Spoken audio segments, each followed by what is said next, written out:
الحمد لله نحمده ونستعينه ونستغفره ونعوذ بالله من شرور أنفسنا ومن سيئات أعمالنا من يهده الله فلا مضل له ومن يضلله فلا هادي له وأشهد أن لا إله إلا الله وأشهد أن محمدًا عبده ورسوله قال الله تبارك وتعالى في كتابه المجيد والفرقان الحميد أعوذ بالله من الشيطان الرجيم بسم الله الرحمن الرحيم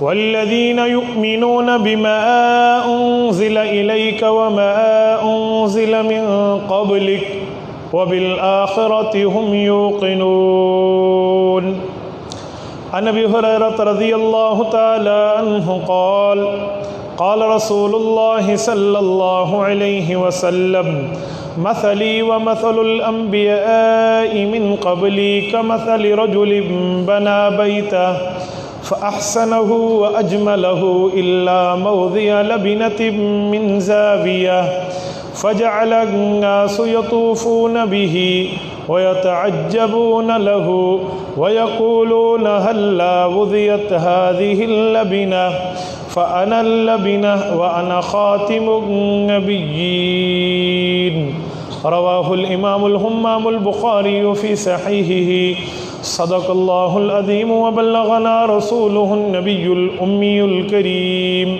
ونحن على ذلك لمن الشاهدين والشاكرين والحمد لله رب العالمين۔ معزز دوستو، آج 2 اگست 2019 ہے۔ ذوالقعدہ سن 1440 ہجری اپنے اختتام کو ہے۔ اسلامی اعتبار سے 12واں اور آخری مہینہ ذوالحجہ کی آمد ہے۔ جامعہ قاسمیہ چوک سرور شہید ضلع مظفر گڑھ حضرت مولانا سعید اللہ دامت برکاتہم کی دعوت پرخلوص پر میں آپ حضرات کی خدمت میں حاضر ہوں۔ ہمارے پیارے بھائی برادرم مولانا محمد اختر صاحب کی فرمائش، تو پھر بندہ اپنے پیاروں کی خواہش اور فرمائش کو بدلنے میں عذر محسوس کرے تو یہ مناسب نہیں ہے۔ میں آپ کی خدمت میں اسی لیے جمعے کے بیان میں حاضر تھا۔ میں نے ان حضرات کی خدمت میں عرض کیا تھا کہ اگر آپ مناسب سمجھیں تو مغرب سے عشاء درس قرآن رکھ لیں۔ ان حضرات کی خواہش تھی کہ نہیں، درس قرآن اتنا فائدہ مند نہیں ہوگا اس ٹائم میں جتنا جمعے کی گفتگو ہے، تو میں نے ان کی بات مانی اور آج صبح سفر ہم نے شروع کیا اور میں آپ کی خدمت میں موجود ہوں۔ میں نے جس عنوان پر بات کرنی ہے وہ رسول اقدس صلی اللہ علیہ وآلہ وسلم کی ختم نبوت ہے۔ رسول اقدس صلی اللہ علیہ وسلم کو رب العزت نے خاتم النبیین ہونے کا اعزاز دیا ہے۔ رسول اقدس کا سر مبارک اس لائق اور فائق تھا کہ اللہ کے رسول کے سر پر ختم نبوت کے تاج کو سجایا گیا ہے۔ رسول اقدس صلی اللہ علیہ وسلم کے کندھے اس مبارک ہیں کہ ان کندھوں پر تمغہ ختم نبوت کو سجایا اور لگایا گیا ہے۔ حضور پاک صلی اللہ علیہ وسلم خاتم النبیین ہیں۔ حضور پاک علیہ الصلوۃ والسلام کے بعد کوئی نیا نبی نہیں آئے گا۔ اس کے دلائل، مسائل، فضائل کیا ہیں؟ میں بنیادی طور پر ایک بات آپ کی خدمت میں رکھتا ہوں۔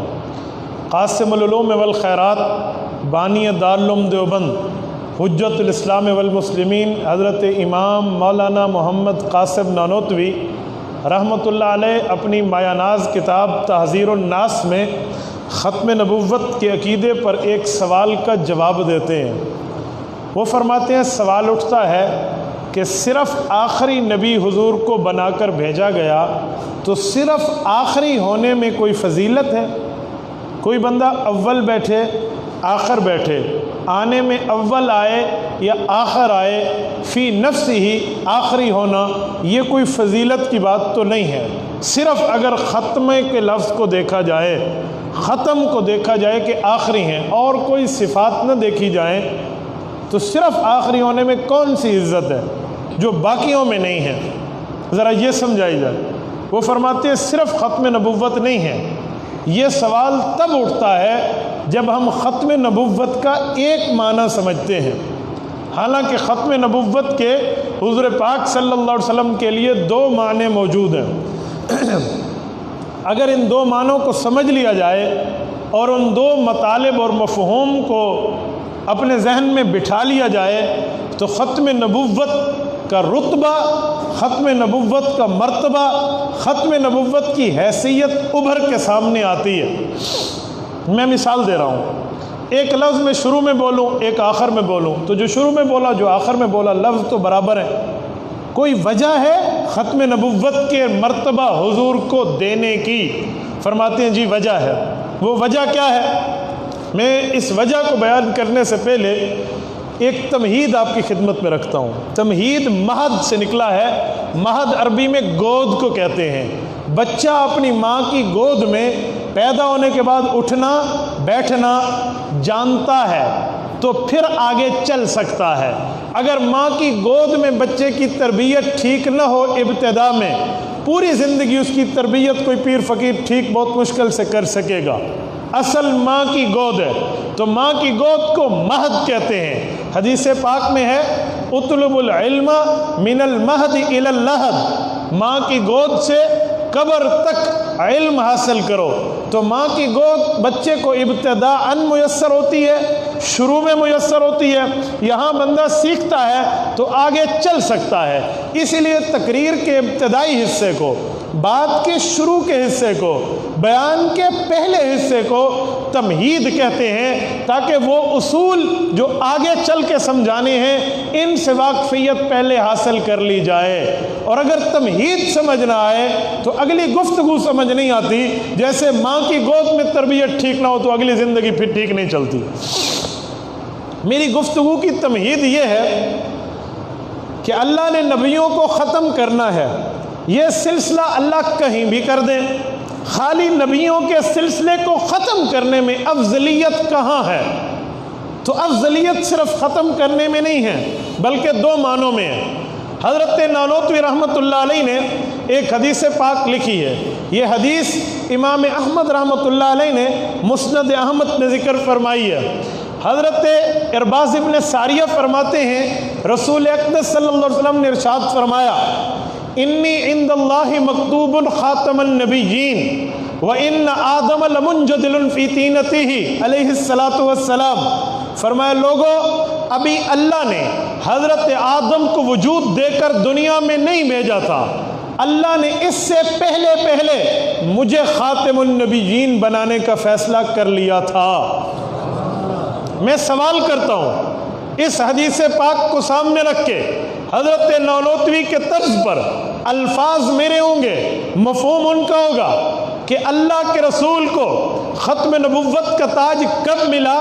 ابھی حضرت آدم کو وجود، بولیے حضرت آدم کو وجود نہیں ملا۔ یہ حدیث پاک ہے، حضور اس وقت سے خاتم النبیین ہے۔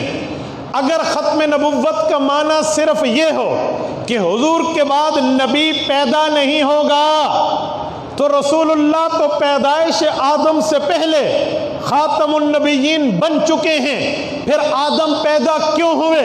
پھر نوح علیہ السلام پیدا کیوں ہوئے؟ پھر حضرت نوح سے لے کر حضرت عیسیٰ علیہ السلام تک 1,24,000 کم و بیش پیغمبر کی آمد و رفت ہے۔ یہ کس بنیاد پہ ہے؟ یہی تو نطفہ ناتحقیق مرزا قادیانی کا اعتراض ہے۔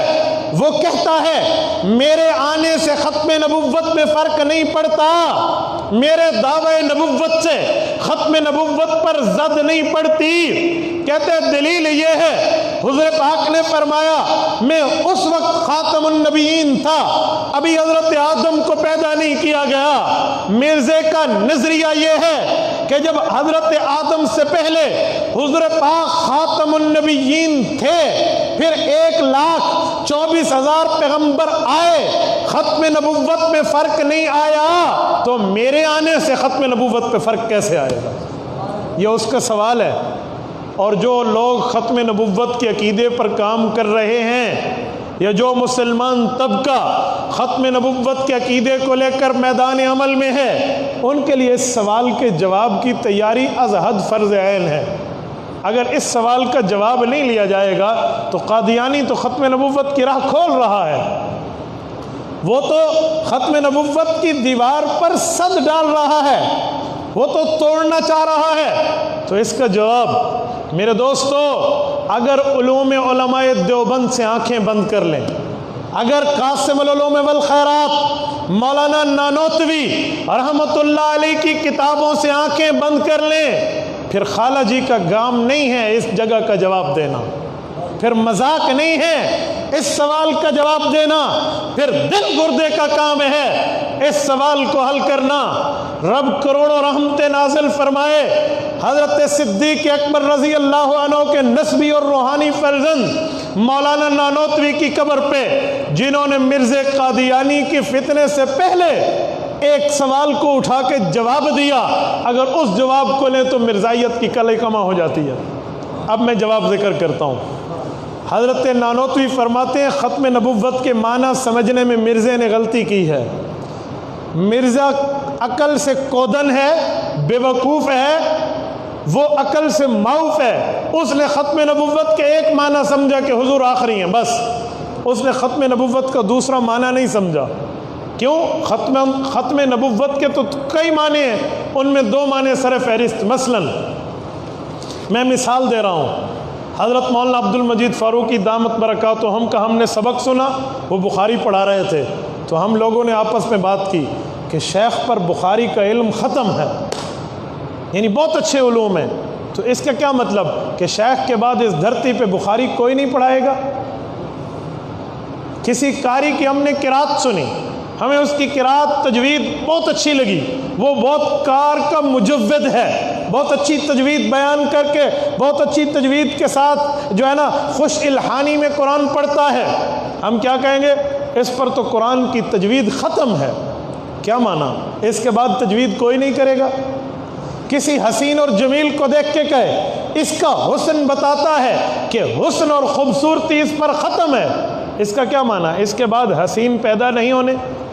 تو ختم کا مطلب حضرت نانوتوی فرماتے ہیں ختم کے دو مطلب ہیں، ایک معنی ہے آخری اور ایک معنی ہے جس پر رتبے ختم ہو جائیں، جس پر مرتبے ختم ہو جائیں، جس پر ویلیو ختم ہو جائے، جس پر حیثیت ختم ہو جائے، جس پر صفات ختم ہو جائیں، جس پر جتنے درجات دنیا میں ملنے تھے ان تمام درجات کی بلندی ختم ہو جائے۔ نعرہ تکبیر، نعرہ ختم نبوت، نعرہ ختم نبوت۔ میں سمجھانے کے لیے ایک مثال دیتا ہوں۔ ایک شاعر نے ایک عجیب شعر کہا، وہ کہنے لگا حسن یوسف دم عیسیٰ ید بیضا داری آنچا خوبا ہمدہ رند کہ تو تنہا داری۔ اس شعر کو سمجھو تو حضور کی ختم نبوت کے دو معنی سمجھ آتے ہیں۔ وہ کہنے لگا کہ میں رسول اللہ صلی اللہ علیہ وسلم کو خراج عقیدت پیش کرتے ہوئے کہتا ہوں، ٹھیک ہے حضرت یوسف حسن میں مشہور ہیں، حضرت یوسف علیہ السلام کا حسن کا ڈنکا دنیا میں بج گیا، زلیخا اور اس کی سہیلیوں نے انگلیاں کٹوانے کا پروگرام سیلیبریٹ کر لیا، اس کے حسن کی چاشنی ضرور مشہور ہے۔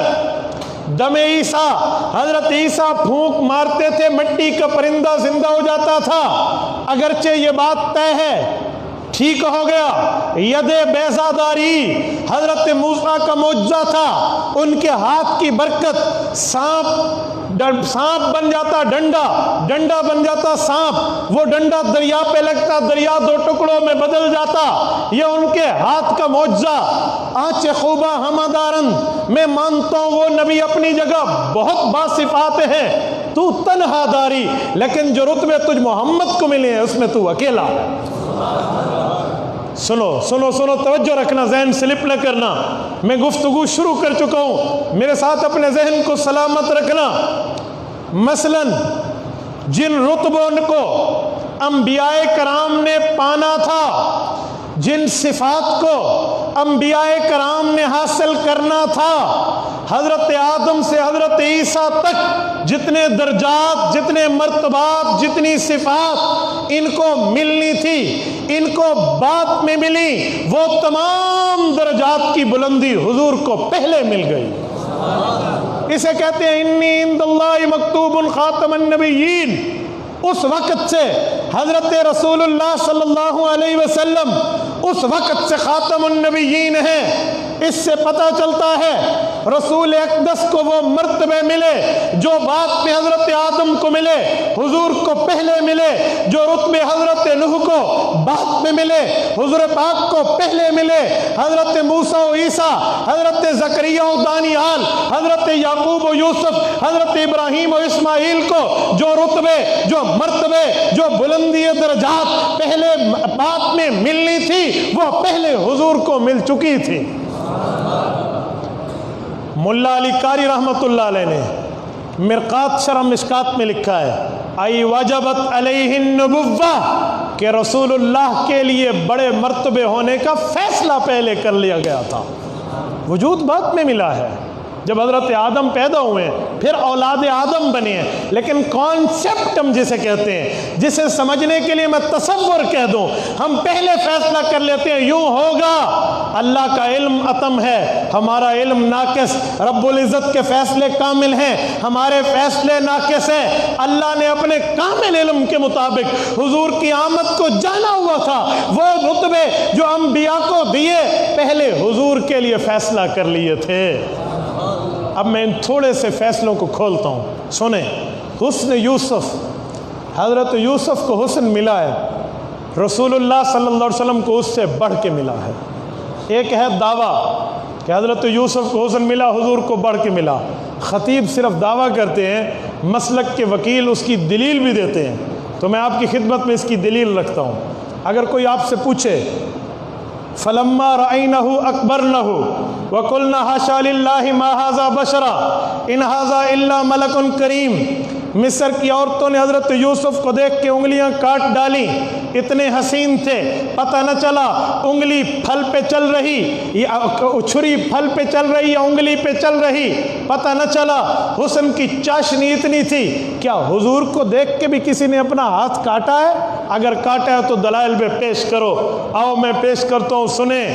سیدہ ام المؤمنین صدیقہ بنت صدیق، مومنوں کی ماں سیدہ عائشہ رضی اللہ عنہا ارشاد فرماتی ہیں مجھے قصے وہ نہ سناؤ جو مصر کی عورتوں نے تمہیں دنیا میں بتائے ہیں. ہاں اماں نے فرمایا کہ اگر مصر کی عورتیں میرے محبوب کا قصہ سن لیتی، اس حسن سے ان کو واسطہ پڑ جاتا جو حسن محمدی ہے.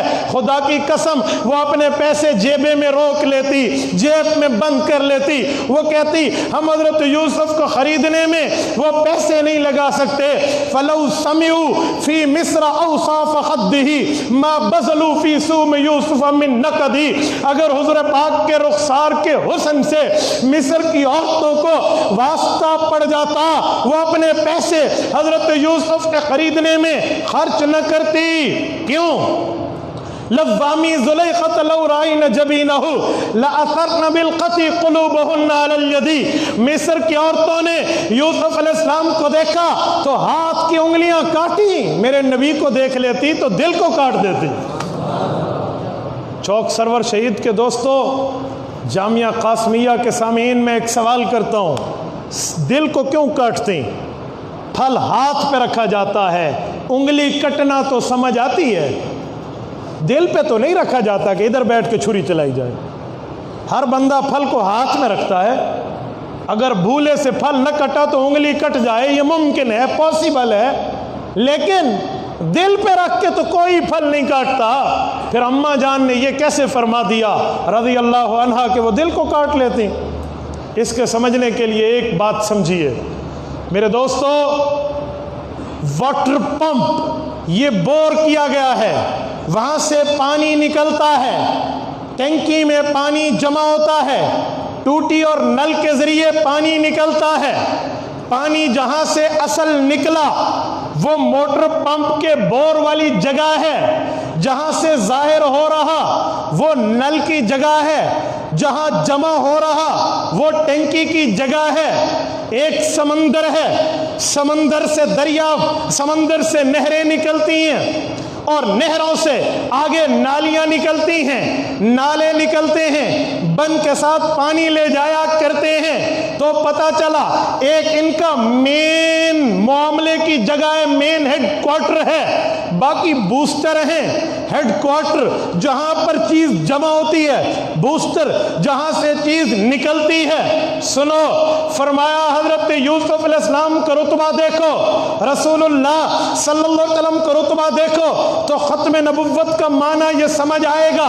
حضرت یوسف ابھی پیدا نہیں ہوئے، یوسف علیہ السلام کے والد یعقوب ابھی پیدا نہیں ہوئے، یعقوب علیہ السلام کے والد حضرت اسحاق پیدا نہیں ہوئے، حضرت اسحاق کے والد حضرت ابراہیم پیدا نہیں ہوئے، اور ان کے آباء و اجداد پیدا نہیں ہوئے، حضرت آدم کو وجود نہیں ملا۔ حضور فرماتے ہیں انی عند اللہ مکتوب خاتم النبیین، اللہ نے اس وقت مجھے رتبوں کی ختم کر دیا تھا، رتبوں کی انتہا کر دی تھی۔ وَإِنَّ آدَمَ لَمُنْجَدِلٌ فِي طِينَتِهِ، ابھی حضرت آدم کو وجود نہیں ملا۔ جب آدم علیہ السلام کو وجود نہیں ملا تو حضرت یوسف کو کیسے ملا؟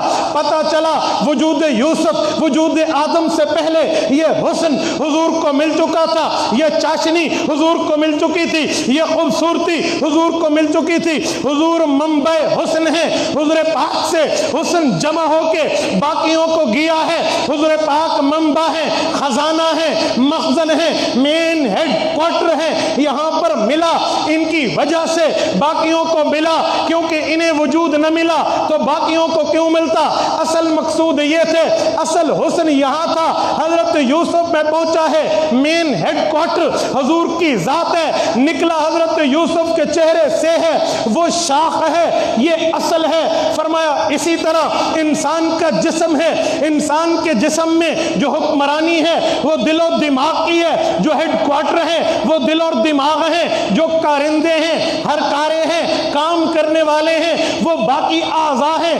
دل کہتا ہے دائیں دیکھو، فوراً یوں بائیں دائیں ہوتے ہیں، دل کہتا ہے بائیں دیکھو، بندہ بائیں دیکھتا ہے، دل کہتا ہے اسے پکڑو، ہاتھ لگاتا ہے، دل کہتا ہے ہاتھ پیچھے کرو، انگلیاں پیچھے ہو جاتی ہیں۔ فرمایا حکمران دل ہے، یہ عام مر ہے، حکم کرتا ہے، ان کی بات مان کے ہاتھ چلتے ہیں تو اصل دل ہے، اصل انگلیاں نہیں ہیں۔ دل حکم کرے، انگلی مان جائے۔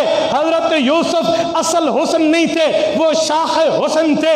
مصر کی عورتوں نے شاخ حسن کو دیکھا تو شاخ بدن انگلی کو کاٹا۔ اگر منبع حسن، ہیڈ کوارٹر حسن، اصل حسن، مرکز حسن حضور کو دیکھتی تو جیسے دل بدن کے اندر مرکز حسن ہے، ویسے حضور نبوت میں مرکز نبوت ہے، پھر وہ دل کو کاٹ لیتی، انگلیوں کو چھوڑ دیتی۔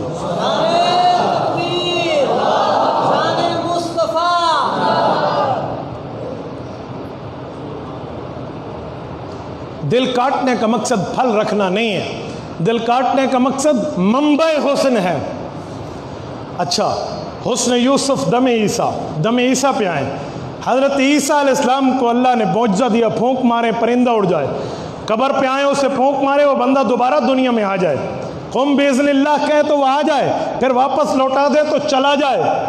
کوئی تمہیں کہہ دے اگر حضور پہ تمام رتبے ختم ہیں، اسی وجہ سے ختم نبوت ہے، حسن کی بات تو ہم مان گئے، اس جیسا رتبہ حضور میں دکھاؤ کہ حضرت عیسیٰ کو رتبہ ملا تھا، وہ مردے کو اٹھا لیتے تھے، کیا حضور پاک نے بھی کسی مردے کو دوبارہ دنیا میں زندہ کیا؟ آؤ میں اس کی مثال پیش کرتا ہوں۔ رسول اقدس مکہ مکرمہ میں موجود ہیں، بنی مخزوم کا سردار عمرو بن ہشام جسے ابو جہل کہتے ہیں، اس نے ہاتھ میں کنکریاں چھپائیں اور یوں اپنی کمر کی طرف کیا اور رسول اللہ کے پاس پہنچا اور اپنی مٹھی کو یوں بند کر کے دکھایا، ہم نے سنا ہے کہ تمہارا جادو بڑا تیز ہے، نعوذ باللہ، آؤ ذرا میں دیکھتا ہوں، بتاؤ میرے ہاتھ میں کیا ہے۔ آزمانے والا اور غیب پہ ایمان رکھنے والے میں بڑا فرق ہوتا ہے۔ بتاؤ میرے ہاتھ میں کیا ہے۔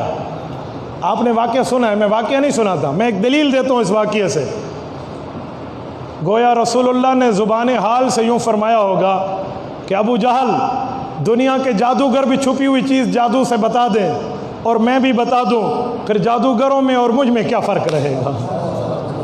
وہ ایک بت خانے میں بندہ بیٹھا تھا نا، یا سنم کہہ رہا تھا، اور اس کے بھولے منہ سے یا سمد نکلا، تو رب نے فرمایا جی میرے بندے، فرشتوں نے عرض کیا اللہ بھول کے کہا ہے، کہا بت بھی جواب نہ دے اور میں اللہ بھی جواب نہ دوں، پھر فرق کیا رہا؟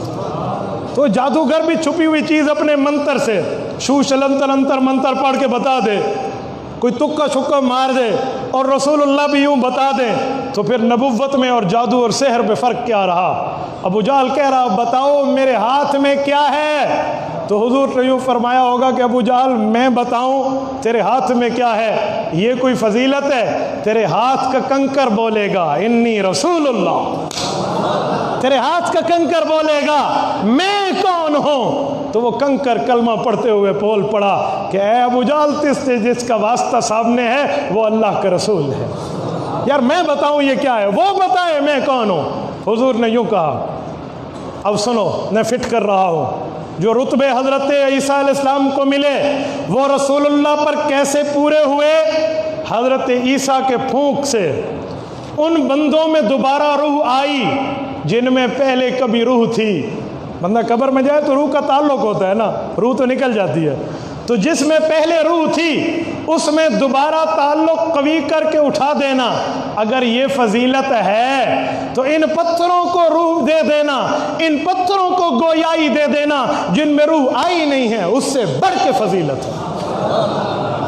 حسن یوسف دم عیسیٰ، جو رتبے ان کو ملنے تھے وہ حضور پہ ختم ہے۔ ید بیضہ داری، جو حضرت موسیٰ کو رتبہ ملا، اس ہاتھ کی برکت پہ ڈنڈا دریا پہ پڑا، فن فجرت من حسنۃ عشرۃ عینا، 12 راستے بن گئے، 12 چشمے بن گئے، اور یوں ہی معاملہ چل پڑا ہے۔ بحر کلزم پہ حضرت موسیٰ آئے ہیں، پیچھے فرعونی ہیں، آگے آب و تاب کا سمندر ہے۔ حضرت موسیٰ کے ساتھ لاکھوں کا لشکر تھا، اسرائیلی روایات کے مطابق 6 لاکھ کا لشکر تھا۔ انہوں نے کہا موسیٰ علیہ السلام کیا بنے گا؟ فرعون تعاقب میں بادشاہ وقت اپنی لو لشکر کے ساتھ، اور ہم مظلوم، ہم اور آگے دریا، نہ کشتی نہ جہاز، کیا کریں؟ فرمایا ان ربی معی سیہدین، میرے رب نے میرا ساتھ دینا ہے اور وہی مجھے اس سیدھے راستے پہ رکھے گا۔ حضرت موسیٰ علیہ السلام کو حکم ہوا اس ڈنڈے کو دریا پہ ماریے۔ وہ 12 قبیلے تھے تو 12 راستے بن گئے، ہر قوم اپنے راستے سے گزر گئی۔ اگر یہ سوال ہو جائے کہ موسیٰ علیہ السلام کا ڈنڈا دریا پہ پڑے وہ 2 ٹکڑوں میں بدل جائے، کیا حضور نے بھی کبھی دریاؤں کے 2 ٹکڑے کر کے دکھائے ہیں؟ مکہ مکرمہ کی وادی بغیر ذی زر، وہاں تو کچھ اگتا بھی نہیں ہے، مکہ مکرمہ اور اس کے مضافات میں دریا نہیں ہیں، تو یہ تو غیر ذی زر ہے۔ کیا حضور نے کبھی دریاؤں کے ٹکڑے کیے؟ اگر رتبے حضور پہ ختم ہے اس وجہ سے خاتم النبیین ہے تو دکھائیں حضور پاک نے رتبے کہاں پر ایسے ختم ہوا حضور پر؟ تو حضرت نانوتوی کا جواب بولے گا، فرمایا 3 باتیں ہیں۔ نمبر 1 توجہ، جب حضرت موسیٰ کی وجہ سے 12 راستے دریا میں بنے، حضرت موسیٰ کہاں تھے؟ نمبر 2 وہ دریا حضرت موسیٰ سے کتنا دور تھا، کہاں تھا، زمین پہ تھا یا آسمان پہ؟ نمبر 3 وہ ڈنڈا وہ دریا کو لگا یا نہ لگا؟ تو 3 باتوں کا جواب ہاں میں ہے کہ حضرت موسیٰ بھی زمین پہ تھے، دریا بھی زمین پہ تھا، اور ڈنڈا بھی دریا کو جا کر ٹچ ہوا تھا۔ چلو آؤ حضور پاک کے دربار پہ، رسول اقدس موجود ہیں۔ مکہ کے کافر کہتے ہیں ہم نے آپ کا جادو زمین پہ چلتے تو دیکھا ہے کہ آپ جادو کرتے ہیں، نعوذ باللہ زمین پہ چلتا ہے۔ ہمیں بڑے بڑے جادوگروں نے بتایا کہ جادوگر کا جادو زمین پہ چلتا ہے، آسمانوں پہ نہیں چلتا، وہ آسمان پہ ٹھہرا ہوا چاند ہے، آسمان پہ ٹھہرا ہوا چاند ہے، آپ اسے ٹکڑوں میں بدل دیں، ہم اس معجزے کی وجہ سے مان جائیں گے۔ نہیں سمجھے؟ نہیں سمجھے؟ آپ اس چاند کو 2 ٹکڑے کر کے دکھا دیں، ہم معجزے میں مان جائیں گے۔ اللہ کے رسول نے اللہ سے دعا مانگی، رب نے عطا کی انتہا فرمائی، اللہ کے رسول نے انگلی اٹھائی، قرآن کہتا ہے اقتربت الساعۃ وانشق القمر، انگلی سے چاند 2 ٹکڑے ہو گیا، ایک ٹکڑا دائیں پور میں چلا گیا، ایک بائیں طرف میں چلا گیا، 2 ٹکڑے ہو گیا چاند۔ سنو، حضرت موسیٰ کو رتبہ ملا، وہ جلیل القدر پیغمبر ہیں۔ حضرت موسیٰ زمین پہ، دریا زمین پہ، ڈنڈا دریا کو لگا، دریا ٹکڑوں میں بدل گیا۔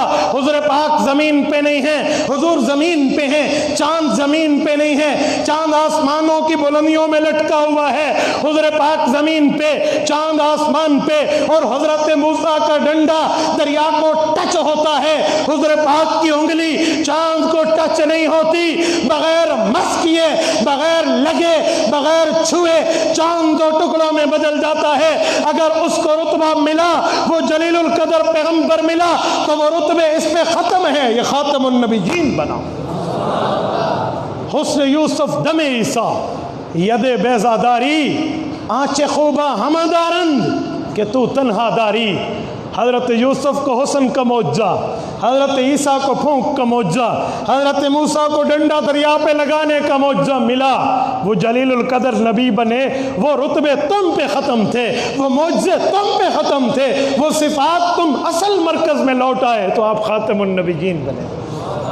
اب آؤ حضرت نانوتوی کے اس بات پہ، انی عند اللہ مکتوب خاتم النبیین وَإِنَّ آدَمَ لَمُنْجَدِلٌ فِي طِينَتِهِ۔ فرمایا لوگو، حضرت رسول اللہ نے فرمایا کہ مجھے اللہ نے اس وقت خاتم النبیین کی سرفرازی کا تاج پہنا دیا، ختم نبوت کے تمغے لگا دیے، ابھی حضرت آدم کو وجود نہ ملا۔ تو ختم نبوت کے 2 معنی ہوئے، نمبر ایک بالرتبہ، نمبر 2 بالفعل۔ یہ حضرت نانوتوی کے علوم میں اپنی زبان میں ترجمہ کرتا ہوں۔ فرمائے ختم نبوت رتبی ہے، ایک ختم نبوت زمانی ہے۔ ختم نبوت رتبی کا معنی تمام رتبوں کی انتہا حضور پہ کر دی۔ ختم نبوت زمانی کا معنی اب زمانہ بھی آخر کر دیا۔ فرمایا اسی لیے صرف آخر میں آنا وجہ فضیلت نہیں ہے، بلکہ آخر میں آنا بھی، تمام رتبے بھی حضور پہ ختم بھی، یہ دونوں ملے، ختم نبوت ہوئی۔ اب جو مرزا کہتا ہے کہ حضور پاک کے ختم نبوت کے بعد 1,24,000 پیغمبر آئے، ختم نبوت میں فرق نہیں آیا، تو میرے آنے سے فرق نہیں آئے گا۔ اے مرزا، تیری یہ بات غلط ہے۔ اس کی وجہ ان کو رتبے جو ملے، وہ پیغمبر آئے، اس وقت صرف ختم نبوت رتبی تھی، اس وقت صرف رتبے ختم تھے۔ اب تو نہیں آ سکتا، اس کی وجہ اب ختم نبوت رتبی بھی ہے، ختم نبوت زمانی بھی ہے۔ حضور کا زمانہ گزر گیا، حضور کا زمانہ آ چکا۔ جب تک زمانہ محمدی اس دھرتی پہ نہیں آیا تھا، اس وقت نبی آ سکتے تھے، رتبہ ختم ہونا ختم نبوت کا معنی تھا۔ اب ختم نبوت کا دوسرا معنی آ گیا، حضور مبعوث ہو گئے، اب ختم نبوت رتبی بھی ہے، ختم نبوت زمانی بھی ہے۔ اگر اس زمانی اور مکانی کو، اس زمانی اور رتبی کو بندہ نہ سمجھے تو کبھی ختم نبوت پر کام نہیں ہو سکتا۔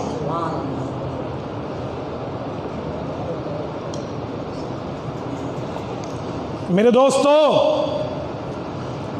ختم نبوت پہ کام کرنے والے دوستو سنو، یہ عقیدہ وہ بنیادی عقیدہ ہے جس کے بغیر ایمان کی عمارت متزلزل ہو جائے گی، ایمان سلامت نہیں رہ پائے گا۔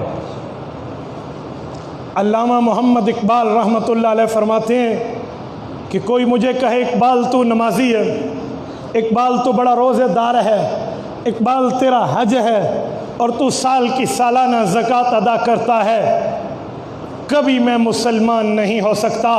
کیوں؟ جب تک ختم نبوت کے عقیدے کو اقبال سینے سے نہیں لگائے گا مسلمان نہیں رہے گا۔ نماز اچھی، روزہ اچھا، حج اچھا، زکوٰۃ اچھی، مگر باوجود اس کے میں مسلمان ہو نہیں سکتا۔ نہ جب تک کٹ مروں خواجہ یثرب کی حرمت پر، خدا شاہد ہے میرا کامل ایمان ہو نہیں سکتا۔ یہ علامہ اقبال نے ایسے نہیں سمجھایا۔ میں ایک جملہ مزید کہتا ہوں، سنو۔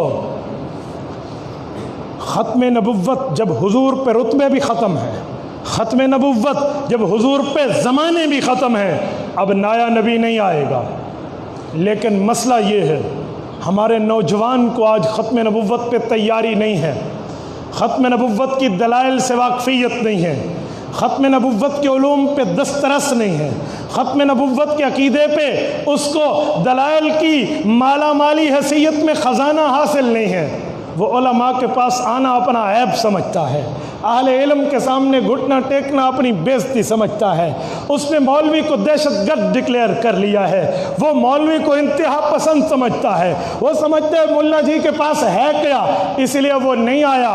اگر نوجوان نہیں آیا اور اس نے سوشل میڈیا سے تعلق رکھا، انٹرنیٹ سے خود کو متعلق رکھا، قادیانیت کا فتنہ، مرزائیت کا فتنہ اللہ کی قسم سوشل میڈیا پہ منہ کھولے بیٹھا ہے۔ قادیانیت کا فتنہ شعوری اور غیر شعوری طریقے پر مسلمانوں کو گمراہ کر رہا ہے۔ میرے دوستو، اسی لیے ختم نبوت پر تیاری کی ضرورت ہے۔ آج آپ آئی ڈی کھولتے ہیں، میں فیس بک پہ لاگ ان ہو گیا، tune.pk پر میں نے آئی ڈی بنا لی، گوگل سرچ کرنا مجھے آ گیا، یوٹیوب سے ویڈیو ڈاؤن لوڈ اپلوڈ کرنا مجھے آ گیا۔ تجھے نہیں پتا یوٹیوب پہ مسلمانوں سے بڑھ کے قادیانی بیٹھے ہیں، فیس بک پہ مسلمانوں سے بڑھ کے قادیانی بیٹھے ہیں۔ تجھے نہیں پتا قادیانی کو پہچانوں گا کیسے، ان کے ناموں میں کون سا لفظ ہوتا ہے، وہ کس طرح وار کرتے ہیں، کس طرح اپنے جال میں پھنساتے ہیں، کس طرح مسلمانوں کے عقیدوں پر چھری پھیرنے کی کوشش کرتے ہیں، ہمیں نہیں پتا۔ میں بہت خوش ہوں، میرے 2000 فرینڈ ہو گئے، میرے 3000 فرینڈ ہو گئے، اب 5000 کی لیمٹ فل ہو چکی ہے، اب فالو کا آپشن آن کر رہا ہوں، یہ ہو گیا وہ ہو گیا، میری اس تصویر پہ اتنے لائک، اس تصویر پہ اتنے شیئر، اس پوسٹ پہ اتنے کمنٹس آ گئے، میں اسی میں خوش ہوں۔ تجھے نہیں پتا مرزائی نے تجھے کہاں بھیج دیا، مرزائی نے کہاں بھیج دیا۔ سنو میں ایک جملہ کہتا ہوں، حضرت مولانا لال حسین اختر رحمۃ اللہ تعالیٰ علیہ، حضرت عطا اللہ شاہ بخاری رحمۃ اللہ علیہ کے وقت کے مناظر ختم نبوت ہیں، ارشاد فرماتے ہیں کہ مجھے امیر شریعت نے حکم دیا، سنو سنو، کہا قادیانیت کے وہ عبارات اکٹھے کرو جو ہم نوجوانوں کو بتا کے بتلا سکیں کہ مرزا ختم نبوت کا ڈاکو ہے، اس نے ختم نبوت پہ ہاتھ صاف کیے ہیں، تاکہ نوجوان نسل بچ جائے۔ یہ اچھا کام ہے یا نہیں ہے؟ بولیے بولیے، سارے بولیے، ہے یا نہیں ہے؟ فرماتے ہیں میں نے کتابیں اکٹھی کی، اور جب مرزے کی عبارات پڑھتا اکٹھی کرنے کے لیے، میرے دل پہ کالک سی چھا جاتی، نحوست سی آ جاتی، طبیعت میں اضملال آ جاتا، طبیعت میں ہیجان پیدا ہو جاتا، دل بند ہونا شروع ہو جاتا، دل دکھی دکھی ہونا شروع ہو جاتا، ایام قبض شروع ہو گئے، کیا کروں؟ پھر میں کتاب بند کرتا، رات کو اٹھ کے تہجد میں رب کے سامنے ہاتھ اٹھاتا، اللہ میں مرزا قادیانی کی کتابیں ماننے کے لیے تو نہیں پڑھ رہا، اللہ اس لانتی کی کتابیں عزت کے لیے تو نہیں پڑھ رہا، میرے مولا میں تو اس شاہ سید سردار کے حکم پہ عبارات اکٹھے کر رہا ہوں امت کو اس فتنے سے بچانے کے لیے، میرے مولا یہ میرے دل کی کالک دور فرما لے۔ فرماتے ہیں پھر میرا دل ٹھیک ہوتا، میں پھر لکھنا شروع کرتا، پھر ایک وقت آتا میرا دل دکھی ہو جاتا، پھر میں دعا کرتا، 2 نفل پڑھتا، غسل کرتا، میری دل کی کیفیت بدلتی، میں پھر پڑھنا شروع کر دیتا، یوں جا کے میں نے مقالات تیار کیے۔ اور آج ہم کیا ہیں؟ قادیانی کوئی پوسٹ بھیجے، قادیانی کوئی ویڈیو بھیجے، قادیانی کوئی آڈیو بھیجے، قادیانی کوئی کتاب ڈاؤن لوڈ PDF پہ بھیجے، ہمارے نوجوان کیا کہتے ہیں؟ پڑھ لو، پڑھانی کی حرج ہے، پڑھ لو، اچھی گلوں سی تے مان لے سو تے بری سے چھڑ دے سو، ہمارا یہ نظریہ ہے۔ وہ لال حسین اختر نعوذ باللہ بے وقوف ہے، اسے نہیں پتا وہ عطا اللہ شاہ بخاری کا پروردہ ہے، اور آج ہم قادیانیت کے پیج لائک کر کے بیٹھے ہیں، قادیانیت کی ویڈیو سن رہے ہیں، آگے پھیلا رہے ہیں، شعوری غیر شعوری طریقے پر بیٹھے۔ کوئی کیا کہتا ہے، کسی کا نظریہ یہ ہے کہ مولوی سخت ہیں۔ میں سلام پیش کرتا ہوں پنجاب یونیورسٹی کے اس اسٹوڈنٹ کو جس کی کلاس میں پروفیسر آیا جو چھپا قادیانی تھا، اور اس نے طلبہ اسٹوڈنٹ کے اوپر اپنا وار کرنا شروع کیا۔ وہ کیا وار کرتا ہے سنو، کہتے ہیں لوگوں حضور پاک تو بڑے شفیق تھے، رحیم و کریم تھے، بڑے نرم تھے، حضور نے کبھی گالیاں دینے والے کو گالیاں نہیں دی، حضور نے کبھی ظلم کرنے والے کو ظلم نہیں کیا، ہمیشہ اپنے پر زیادتی کرنے والے کو معاف کیا ہے۔ لہٰذا تم اپنا سینہ بڑا کرو، کوئی حضور کی گستاخی کرے تو عزت سے پیش آؤ، نرمی سے پیش آؤ۔ کیوں ایموشنل ہو جاتے ہو، کیوں سخت ہو جاتے ہو؟ حضور کے اخلاق یہ نہیں ہیں، اخلاق نبوی سے خود کو آراستہ پیراستہ کر لو، اخلاق اپنا لو۔ اس طرح سختی نہ بن جاؤ، اس طرح سخت نہ ہو جاؤ، اس طرح متشدد نہ بنو، نرم بنو، معاف کرنا سیکھو، یہ کرو وہ کرو۔ ایک طالب علم کونے میں بیٹھا سن رہا ہے، لیکن اس کے ایمان کی رمق ابھی باقی ہے، اس کے دل میں روح محمد ہی جاگ رہی ہے صلی اللہ علیہ وسلم، محبت عشق و پیغمبر جاگ رہا ہے، وہ ختم نبوت پہ پہرا دینا جانتا ہے۔ وہ کھڑا ہوا، اس نے اس ٹیچر، اس ڈین، اس پروفیسر کو مخاطب کر کے کہا، اوے ابے پگلے بکرے، اوے گنجے، اوے بیوقوف، اوے اسٹوپٹ، اوے فلاں، 2 4 5 6 گالیاں دے کے کہا، موٹے ٹھلے، تجھے شرم نہیں آتی؟ کتے کی طرح زبان نکال کے بک بک کر رہے، shut up, shut your mouth, زبان بند کر، پھر نہ بھونکنا۔ یہ جملہ کہا تو پروفیسر کی آنکھیں سرخ، کلاس کا ماحول گرم، وہ لپکا اس کی طرف، 4 5 لڑکے درمیان میں پڑھ رہے، ان نے چھڑا دیا۔ پروفیسر ہائپر ہو چکا تھا، اس سرخ سانس پھولے ہوئے، اس نے کہا کیوں تو نے میری انسلٹ کی؟ اس نے کہا سر میں نے تو آپ کو جواب دیا ہے۔ نہیں سمجھے سر؟ آنسر جو بھی انشاءاللہ میں تو جواب دے رہا ہوں آپ کو۔ تو اپنے موٹے ہونے پہ، اپنے برے ہونے پہ، بک بک کے لفظ پہ اتنا غصے میں آ گیا، ہم کوئی بغیرت امتی ہیں ہم حضور کی گستاخی برداشت کر کے خاموش ہو جائیں؟ نعرہ تکبیر، غلامی محمد۔ تجھے اپنی گستاخی پر وہ بھاشن نظر نہیں آتے جو کہہ رہا تھا نرم بن جاؤ، نرم بن جاؤ، سخت نہ بنو، انتہا پر وہ اخلاق کہاں گئے؟ تو بس پھر پروفیسر کے منہ پہ کبھی 11:45، کبھی 12، کبھی 12:15، کبھی 12:30۔ یہ اخلاق تم ہمیں سکھاتے؟ حلالی بیٹا اپنی ماں پہ گالی برداشت نہیں کر سکتا، حلالی بیٹا اپنے باپ کی توہین برداشت نہیں کر سکتا، اور ہمارے لاکھوں ماں اور باپ پیغمبر کی جوتی کے تمغے پہ قربان۔ اس خاتم النبیین کی گستاخی برداشت، اس خاتم النبیین کے بھونکنے والے کو سینے سے لگانا، اس کے گستاخ کے لیے نرمی، کیسی بات کر رہے ہو؟ کیسی بات ہے؟ سنو، انکار اور ہے، گستاخی اور ہے۔ دنیا میں اور بھی تو کافر ہے، کبھی ہندو سے پھڈا نہیں ہے، اس مسئلے پہ کبھی عیسائی سے پھڈا نہیں ہے، اس مسئلے پہ کبھی یہودی سے پھڈا نہیں ہے۔ تو میں ایک گستاخی پیش کرتا ہوں۔ رب رحمت نازل فرمائے قائد ملت اسلامیہ حضرت مولانا مفتی محمود نور اللہ مرکزہ پہ۔ حضرت مفتی صاحب نے اسمبلی میں مسلمانوں کی جنگ لڑی ہے۔ 7 ستمبر 1974 کی لیجسلیٹو اسمبلی نے جب قادیانیت پہ فیصلہ کیا تو ایسے نہیں کر دیا جی فیصلہ کرو، جی فیصلہ کرو۔ حضرت مفتی محمود رحمۃ اللہ فرمایا کرتے تھے کہ میں کوئی عطا اللہ شاہ بخاری سے بڑا خطیب نہیں ہوں۔ اس کی موجودگی میں 10,000 بندے ذبح ہو گئے اور قانون نہ بن سکا۔ کہا اللہ نے ہم سے کام کیسے لیا؟ اس کی وجہ اس وقت کے مسلمانوں نے اس غیرت کو سمجھا کہ علماء اسمبلی میں ہوں گے تو دین کا تحفظ ہوگا۔ اس وقت کے مسلمانوں نے اس اہمیت کا احساس کیا۔ آج ہمیں لوگ کہتے مولوی کا سیاست سے کیا کام ہے؟ کوئی ہاتھ باندھ کے رو رو کے یوں ذاکروں کی طرح شکل بنا کے رہتے جی سیاسی جماعتوں میں نہ جاؤ۔ میں حیران ہوں تم مذہبی مداریوں پہ، میں حیران ہوں تم جیسے اداکاراؤں پہ جو منبر رسول کی حرمت کو پامال کرتے ہیں۔ نبی کی وراثت وراثت ہے۔ اللہ کے رسول نے ارشاد فرمایا کانت بنو اسرائیل تسوسہم الانبیاء کلما ہلک نبی خلف آخر۔ فرمایا لوگو جیسے علم نبی سے چلا ویسے سیاست بھی نبوت کی میراث ہے۔ اگر ایک نبی فوت ہوتا خلف او آخر، اللہ دوسرے نبی کو نبی بھی بنا کے بھیجتے، سیاست دان بھی بنا کے بھیجتے۔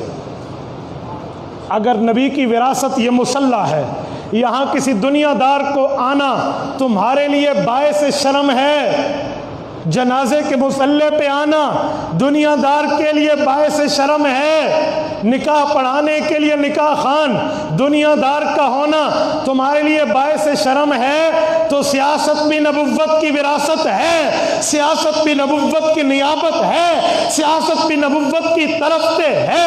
تو ادھر دیندار کو ترجیح کیوں نہیں دیتے؟ ادھر علماء کو ترجیح کیوں نہیں دیتے؟ سیاست تو انبیاء سے چلی ہے، انبیاء سے چلی ہے۔ یہ فرمان صحیح مسلم میں حضرت ابو ہریرہ کے واسطے سے، مسند احمد میں حضرت انس کے واسطے سے، مسند ابی یعلا میں حضرت انس کے واسطے سے حضور کا فرمان موجود ہے۔ یہ کسی پیر فقیر کی بات نہیں کر رہا، کسی صحابی تابعی کی بات نہیں کر رہا، امام الانبیاء کا فرمان ہے۔ آج جب مولوی سیاست کے میدان میں لوگ کہتے ہیں مولوی کو کیا ضرورت ہے، سنو، اگر سیاست میں علماء نہیں ہوں گے تمہارے مدارس کا تحفظ کون کرے گا؟ تبلیغی مراکز کا تحفظ کون کرے گا؟ حق کی خانقاہوں کا تحفظ کون کرے گا اگر علماء وہاں نہیں ہوں گے؟ وہاں تم بٹھاؤ ان لوگوں کو جنہیں قل هو اللہ نہیں آتی، وہاں بٹھاؤ ان لوگوں کو جو کہے اذان بجتا ہے، وہاں بٹھاؤ ان لوگوں کو جو کہے اعوذ باللہ من شیطان الرجیم، ان کو بٹھاؤ تو بتاؤ دین کا تحفظ کیسے ہوگا؟ دین کا تحفظ تب ہوگا جب دیندار بیٹھے گا۔ مفتی محمود رحمۃ اللہ علیہ فرماتے تھے کہ جب میں پہلی بار اسمبلی گیا مجھے رونا آتا تھا، اللہ میں تو مسجد کا مولوی، میں تو مدرسے کا مدرس، اور ادھر تو عورتیں بیٹھی ہوئی ہیں بے پردہ، سرخی پاؤڈر لگا کے بیٹھی ہیں، میک اپ کر کے بیٹھی ہیں، اپنے حسن کو اچھال کے بیٹھی ہیں، زنا کی دعوت دیتے ہوئے بیٹھی ہیں۔ اللہ مجھ مولوی نے کیا قصور کیا تھا؟ تو نے مسجد سے اٹھا کے ادھر بھیج دیا، مدرسے سے اٹھا کے ادھر بھیج دیا۔ فرماتے ہیں جس دن قادیانیت کے خلاف بحث کی ضرورت آئی اور قادیانی آئے سر پہ کلمے کی پٹی باندھ کے، سر پہ سفید امامہ سجا کے، ہاتھ میں حمائل شریف اور قرآن اٹھا کے، سفید کرتا پہن کے قادیانی آئے، اسمبلی کے لوگوں نے سمجھا یہ تو مفتی محمود سے بھی بڑے مسلمان ہوں گے، اور جب اللہ نے ان کا کفر ان کی کتابوں سے ہمارے ذریعے دکھلایا اور اسمبلی نے مانا اور مرزائیوں کو ٹھڈے مار کے باہر نکالا، حضور پاک کے ختم نبوت کا ڈنکا جل اللہ نے ہمارے ہاتھوں بجوایا، مفتی صاحب فرماتے پھر مجھے سمجھ آئی کہ ادھر آنے کا فائدہ کیا۔ سنو، میں وہاں ایک گستاخی کہہ رہا تھا، جب مرزا قادیانی کے خلاف وہاں پیش ہوا ریفرنس، 13 دن قادیانیوں کو موقع ملا ہے کہ اپنی صفائی دو۔ آج قادیانی کہتے ہیں نا ہمیں جی فوراً کافر قرار دیا گیا، جی نہیں، 7 ستمبر کو کافر قرار دیا گیا ہے نا، 7 ستمبر کو۔ یہ اگست کے آخری عشرے سے شروع تھی بحث، اگست 1974 کے آخری عشرے سے۔ آپ ختم نبوت کی کتب اٹھا لیں، اسمبلی کی کارروائی اٹھا لیں، گوگل پہ چیک کر لیں، 5 والیوم میں موجود ہے، 5 جلدوں میں۔ اگر اس وقت اس 13 دنوں میں کوئی اسمبلی میں بیٹھ کے کھانستا ہے لکھتا ہے تو وہ کھانسی کی آواز بھی اس میں نوٹ کرتے ہیں، اتنی چیزیں نوٹ ہیں اس میں۔ 13 دن قادیانیوں کے ساتھ وہاں موقع ملا ہے، کوئی قادیانی اپنی دفاع نہیں کر سکے، کوئی دفاع نہیں کر سکے۔ اور ان نے جو گالیاں دی تھی، رب رحمت نازل فرمائے مولانا غلام غوث ہزاروی رحمۃ اللہ علیہ قبر پہ۔ آج ہزارہ کی سرزمین مانسیرا جاؤ، بفا کے قبرستان میں یہ مٹی کی چادر اوڑھ کے سویا ہوا ہے، کل قیامت میں عزتوں کے تاج پہنا کر اٹھائے جائیں گے۔ حضرت ہزاروی رحمۃ اللہ علیہ نے کیا کیا تھا؟ محضر نامہ تیار کیا تھا۔ آپ کو پتہ ہے محضر نامہ کیا تھا؟ شیخ الاسلام مفتی تقی عثمانی دامت برکاتہم بتاتے ہیں کہ میں ساتھ تھا، میرے اور مولانا سمیع الحق شہید رحمۃ اللہ علیہ کی ڈیوٹی تھی کہ ہم مرزے کی باتیں اکٹھی کریں۔ تو حضرت ہزاروی نے جو عبارت اکٹھی کی تھی وہ حروف تہجی کیپیٹل الف با تا ثا جیم اس کے ذریعے اکٹھی کی تھی۔ الف سے لے کر یا تک مرزا قادیانی نے جن لفظوں سے گالیاں دی تھی وہ تمام گالیاں اکٹھی کی، وہی طرح رجسٹر بن گیا، اس کا نام رکھا گیا محضر نامہ۔ اور یہ اسمبلی میں پیش کر کے مولانا غلام ہزاروی نے فرمایا یہ لو محضر نامہ۔ نبی گالیاں دیتا ہے، الف سے اس نے اتنے گالیاں دی، با سے اتنی دی، تا سے اتنی دی، تا سے اتنی، جیم سے اتنی۔ اور پھر گالیاں تجھے اور مجھے نہیں میرے دوست، گالیاں یا پیغمبروں کو یا صحابہ کو یا اہل بیت کو۔ محرم آ رہا ہے، حضرت حسین کے دلدادوں کے لیے میں ایک جملہ کہتا ہوں، سنو۔ سیدنا حسین ابن علی کو نعوذ باللہ اپنے پاؤں سے بھی نیچے کا رتبہ اس مرزا لانتی نے لکھا ہے۔ کیا گستاخیاں اہل بیت کی۔ اللہ کے معاملے میں کیا کہا کہ رب کا اور میرا تعلق ایسے جیسے خاوند بیوی کے تعلق ہوتا ہے۔ آپ سنیں تو صحیح، مرزا کہتے ہیں میں رات کو سویا، میرے ساتھ اللہ کا تعلق قائم ہوا، میں دیکھتا ہوں میں نے ایک درخت کو پکڑ کے زور لگایا تو میں خود سے خود پیدا ہو گیا، میں اس لیے مریم بھی ہوں، میں عیسیٰ بھی ہوں۔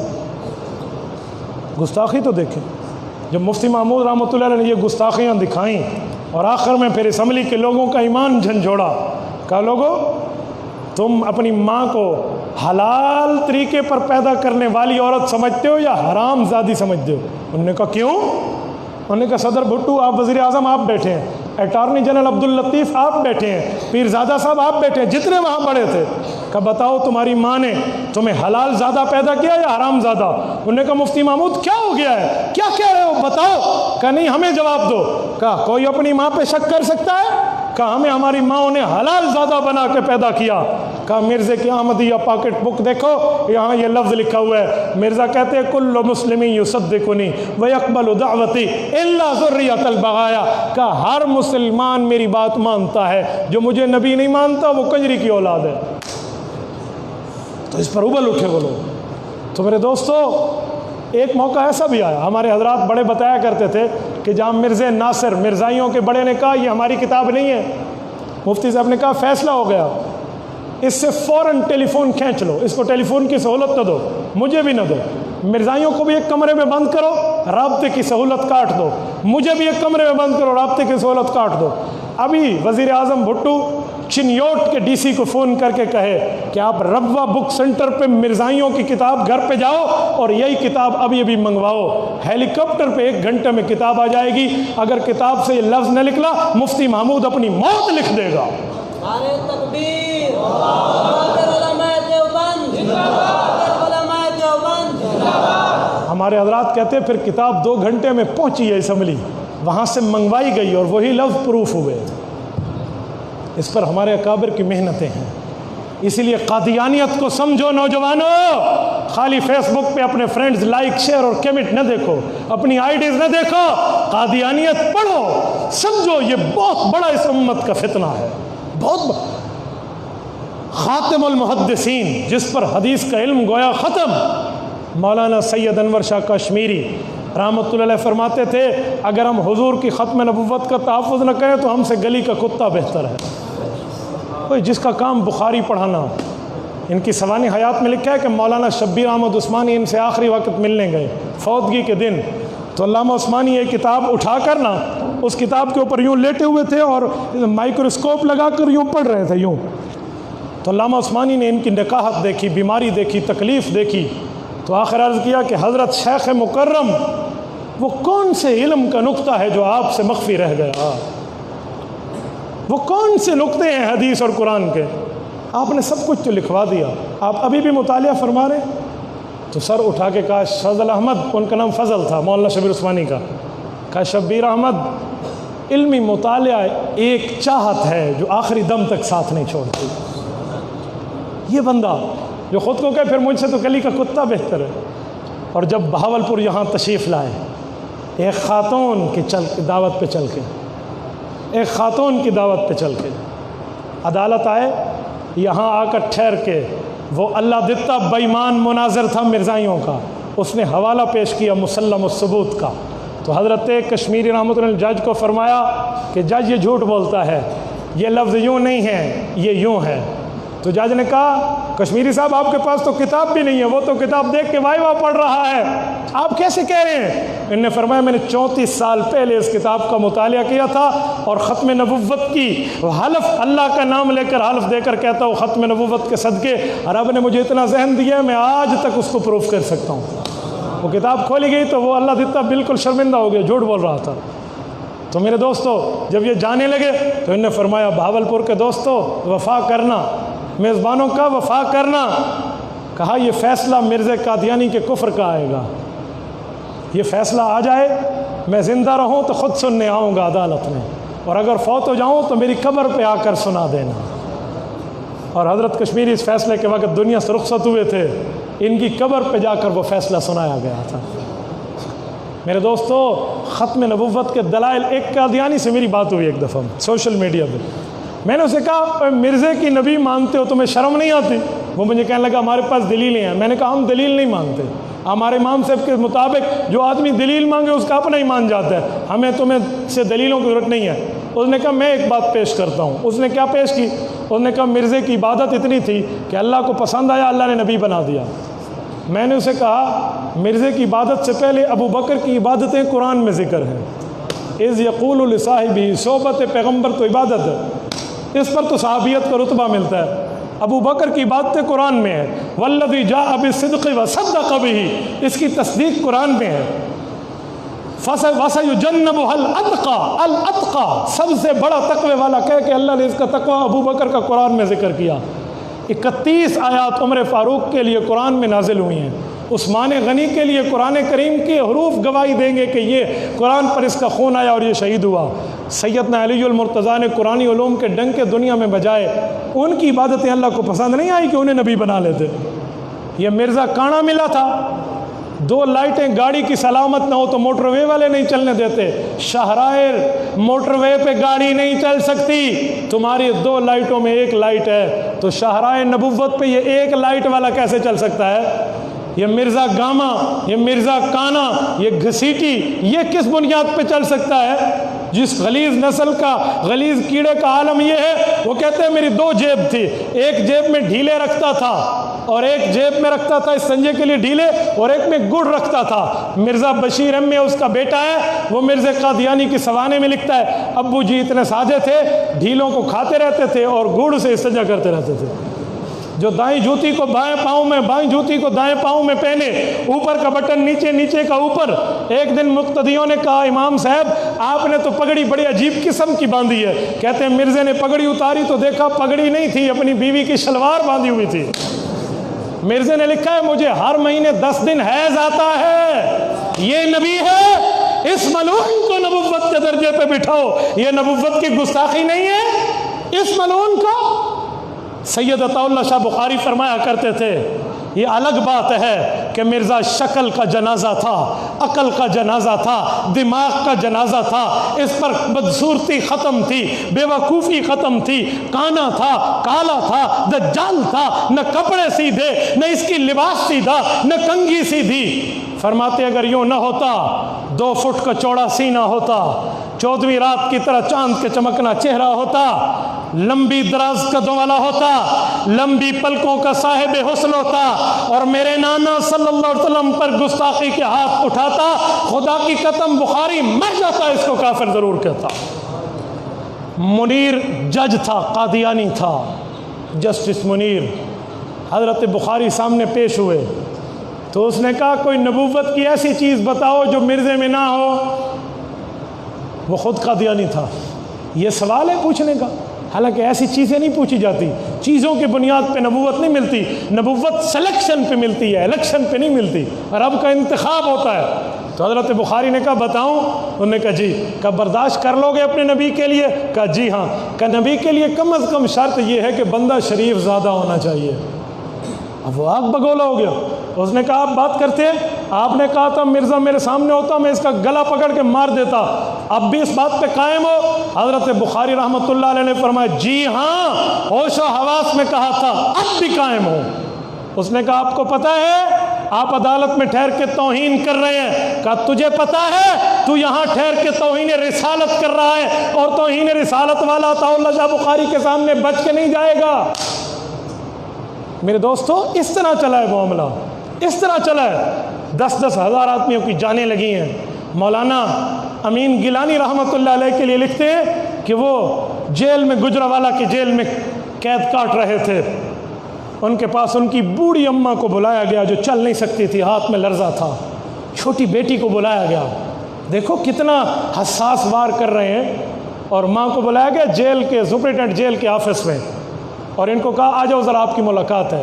یہ بیڑیوں میں بندھا ہوا، ہتھ کڑیوں میں جکڑا ہوا وہاں آیا تو سامنے ماں نے دیکھا، ماں حیران ہو گئی، اور ماں کے سامنے سپرنٹینڈنٹ جیل نے ایک کاغذ اور ایک قلم رکھا، کیسے یہ دستخط کرا لو، یہ ختم نبوت کے لفظ سے پیچھے ہو جائے، ہم ابھی تجھ ماں کے ساتھ اس بیٹے کو چھوڑ دیں گے، یہ بچی کا باپ ہے آپ کے ساتھ جائے گا۔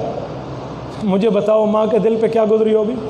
اور حضرت فرماتے ہیں میں وہاں رونے لگا، میرے رونے کو دیکھ کے ماں کی آنکھوں سے آنسو آئے، تو سپرنٹینڈنٹ جیل نے سمجھا کہ کچھ معاملہ ڈھیلا ہو گیا ہے، تو ماں نے اس قلم کو یوں پھینکتے ہوئے کہا سپرنٹینڈنٹ یہ میرا ایک بیٹا ہے، میرے 100 بیٹے ہوتے حضور کی عظمت پہ یوں قربان کر دیتی۔ ان جیسی ماؤں کی عظمتوں نے یہ کام کیا ہے۔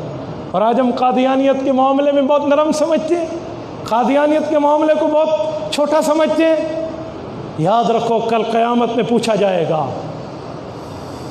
منٹو پارک لاہور میں عطا اللہ شاہ بخاری رحمۃ اللہ علیہ نے 1929 میں جو جلسہ کیا، حضرت بخاری سے پہلے مولانا احمد سعید دہلوی صاحبان الہند مقرر تھے، اور اس جلسے کی صدارت علامہ انور شاہ کر رہے تھے۔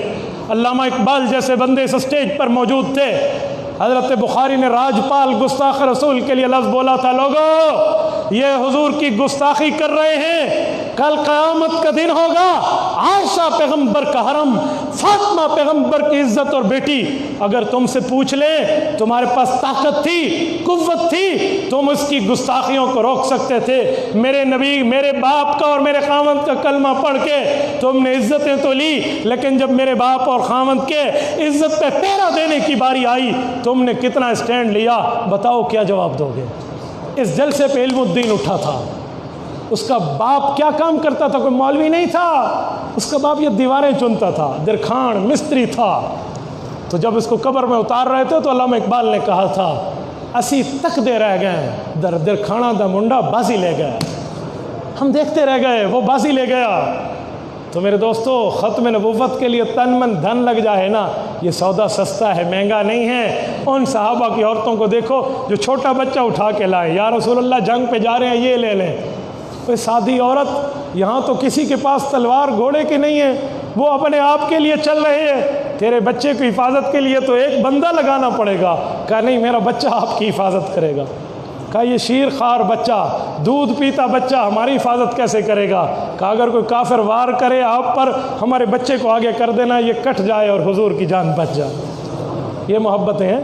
عمر فاروق جیسا آدمی جس کے کوڑے پہ زمین کا زلزلہ رک جاتا تھا، جس کی خط پر دریائے نیل چل پڑتا تھا، جس کی آواز لے کر ساریہ بن زنیم تک ہوائیں لے چلتی تھیں، اور جس کی چادر سے تمیم داری کے ہاتھ میں آئے تو ہررا کی آگ بجھ جایا کرتی تھی، یہ مدبر وقت حکمران اپنے زمانہ صحابیت میں حضور کے سامنے بیٹھا۔